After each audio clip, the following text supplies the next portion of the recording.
آج chief justice صاحب اسلام آباد ہائی کورٹ عامر فاروق صاحب کی عدالت میں chairman P T I Imran Khan کی طرف سے دائر کی گئی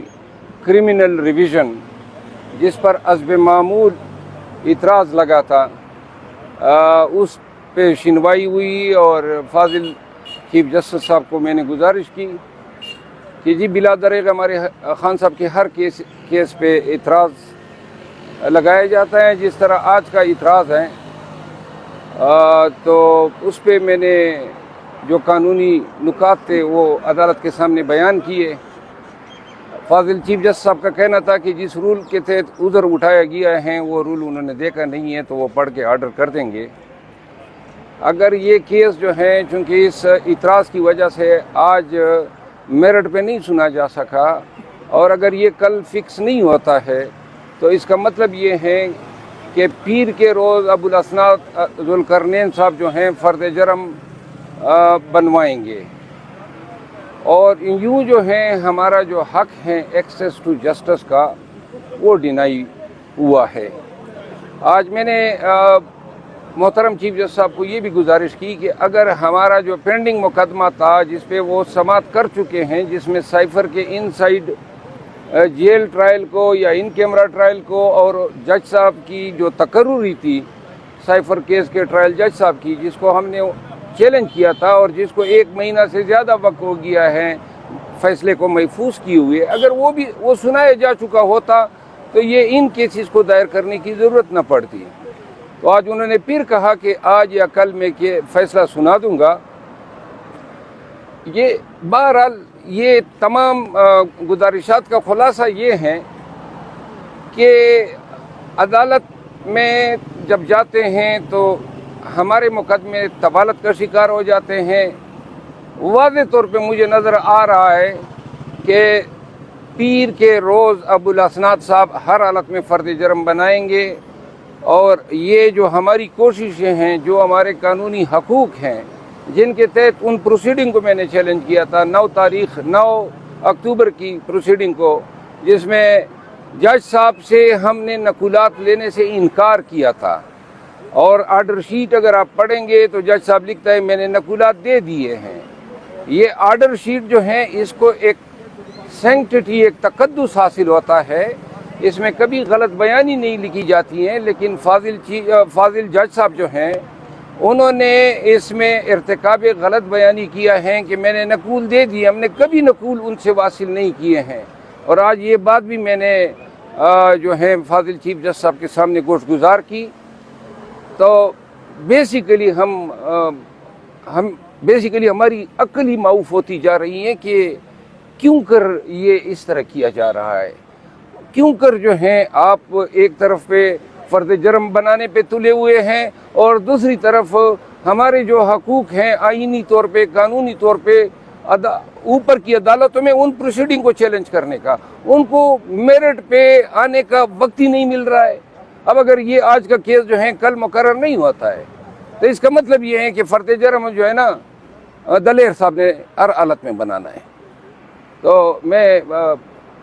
اس سے زیادہ کیا کہ اِنَّ لِلَّهِ وَإِنَّ إِلَيْهِ راجعون پڑھ لوں اس نظام انصاف پہ، اور بہت مجھے مایوسی ہو رہی ہے دن بدن۔ اللہ جو ہے ان کے دلوں میں یہ بات ڈال دے کہ یہ واحد ادارہ ہے جہاں پہ لوگ اپنی فریاد لے کے جاتے ہیں کسی بھی ناانصافی کے خلاف، اور جب یہاں سے مایوسی ہوتی ہے تو پھر جو نکلتی ہیں وہ عرش تک جاتی ہے، کیونکہ مظلوم اور خدا کے بیچ کوئی نہیں ہوتا ہے۔ اور ہم جو ہیں اب اس دم توڑتے نظام انصاف کو دیکھ کے اب آپ یقین کریں کہ ہم اب عرش کے جو مالک ہیں اس کی طرف دیکھ رہے ہیں کہ یا اللہ آپ نے ہم پہ کیسے منصف مسلط کیے ہیں۔ تو یہ گزارشات کی آج کی۔ اچھا سر، کل کا جو فیصلہ آیا ہے سپریم کورٹ کا پریکٹس پروسیجر بل والا، اس کے بعد نواز شریف کا کیا راستہ صاف ہوتا ہوا دکھ رہا ہے، یا نواز شریف اس کے بعد وطن واپس آئیں گے؟ اس کل کے فیصلے کے اوپر کل کا جو فیصلہ ہے یہ مدت تو جو ہیں اس پہ لکھا بھی جائے گا، اس پہ ڈیبیٹس بھی ہوں گی، اور کل کے فیصلے نے ایک دفعہ پھر جو ہیں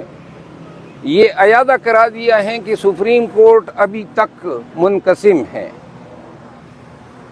15 ہانریبل جج صاحبان میں سے پرانے مقدمات پہ رائٹ آف اپیل نہ دینے کا میجارٹی کا فیصلہ 8 جج صاحبان کا ہے، اختلاف میں 7 جج صاحبان ہیں۔ تو سپریم کورٹ کے لیول پہ اتنا بڑا اختلاف جو ہے یہ بہت معنی رکھتا ہے۔ پھر جو ہے اس سے یہ بھی واضح ہو رہا ہے کہ کون سے جج صاحب کا کیا بینٹ آف مائنڈ ہے۔ نواز شریف جو ہیں وہ یہ جو فیصلہ ہے ذاتی طور پہ میں سمجھتا ہوں گرچہ اس کے پیچھے انٹینشن ٹھیک ہے، جہاں تک چیف جسٹس کے اختیارات کی تقسیم کا ہے اور جو رائٹ آف اپیل ہے 184(3) کے تحت، یہ دو چیزیں جو ہیں بارز کی کافی زمانے سے یہ ڈیمانڈز تھی، اور اپیل جو ہے کسی بھی فیصلے کے خلاف چاہے کسی بھی IAS فورم کا ہو، یہ بنیادی انسانی حقوق میں ہے، کیونکہ ایک فیصلہ آ جاتا ہے اور اس کے بعد آپ کا کوئی رائٹ آف اپیل ہی نہ ہو، غلطیاں بھی ہوتی ہیں، ناقص فیصلے بھی ہوتے ہیں، تو لہٰذا یہ یونیورسلی ایکنالج پرنسپل ہے۔ لیکن اس فیصلے کو اس کی مدتوں تک ہمارے آئینی فیصلوں پہ چاپ اس لیے رہے گی کہ پورے سپریم کورٹ کا یہ فیصلہ ہیں جنہوں نے آج اپنا اختیار پارلیمان کو سرنڈر کر دیا ہے، یعنی چیف جسٹس صاحب جو ہیں ان کے جو اختیارات ہیں وہ کہتے ہیں کہ پارلیمان کو یہ حق حاصل ہے کہ سپریم کورٹ کے اختیارات کی تقسیم میں یہ دخیل ہو سکتی ہے۔ اگر یہ پرنسپل اطلاق ہوگا آنے والے وقتوں میں تمام قانون سازیوں پہ، کیونکہ اس میں یہ ہولڈ کر دیا گیا ہے کہ پارلیمان کا جو حق ہے قانون سازی کا وہ اتنا سپیریئر ہے کہ جہاں پہ آئین نے خود سپریم کورٹ کے ڈومین کو علیحدہ رکھا ہے یا عدلیہ کو جو ہے سپریشن آف پاور کے تحت علیحدہ رکھا ہے، آزادی دی ہے، اس حد تک یہ اگر لیجسلیشن کو الاؤ کرتے ہیں تو میرا خیال یہ ہے کہ آنے والے وقتوں میں جو قانون سازی ہے اس کو عدالتوں کے لیے سیٹ ایٹ ناٹ کرنا یا کالعدم قرار دینا یا امینڈ کرنا اور وہ تشریح کی بنیاد پہ بہت مشکل ہوگا۔ ایسا لگ رہا ہے کہ ایک طرف آپ جمہوریت کی بات کرتے ہیں، عوامی نمائندوں کو حکمرانی ملنا چاہیے، دوسری طرف پارلیمان کو اگر تقویت ملتی ہے عوامی نمائندوں کو، تو اس میں ٹیکنیکلی خرابی کہاں ہے؟ وہ تو عوام کے نمائندے طاقتور ہوں گے، چاہے عمران خان ہو، نواز شریف ہو، کوئی بھی ہو۔ یہ تو اچھی چیز ہے کہ پارلیمان اس حوالے سے لیجسلیشن کرے، جب سپریم کورٹ فل کورٹ بناتی نہیں، انٹرنل میٹنگ اس کے لیے بھی اکٹھے نہیں ہوتے۔ ٹھیک ہے، پارلیمان کا حق لیجسلیشن جو ہے وہ آئین دیتا ہے، لیکن اگر آپ یہ کہنا چاہتے ہیں کہ پارلیمان کی جس قسم کا قانون بنائیں آپ کے پاس کوئی حق نہ ہو اس قانون کو ایگزامن کرنے کا، نظر ثانی کرنے کا، مثال دے دیتا ہوں، یہ جو ابھی official secret act last time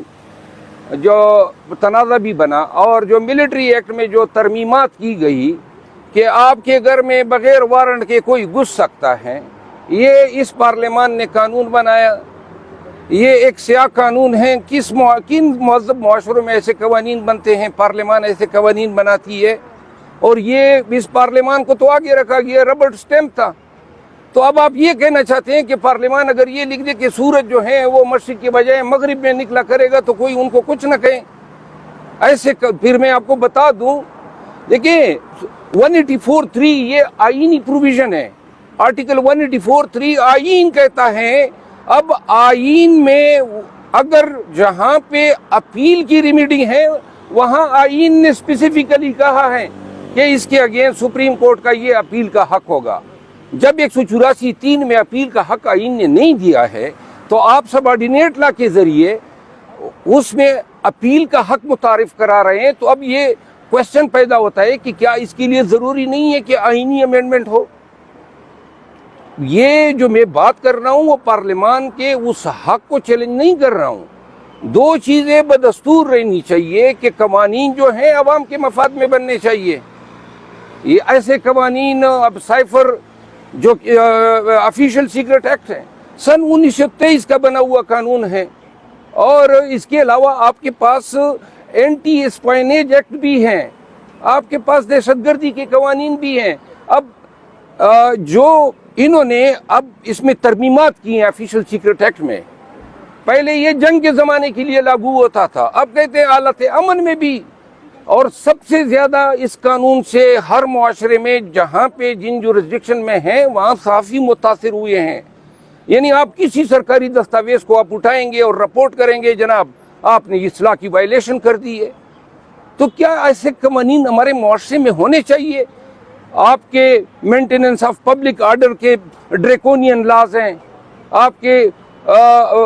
Pakistan کے پروٹیکشن ایکٹ ہیں,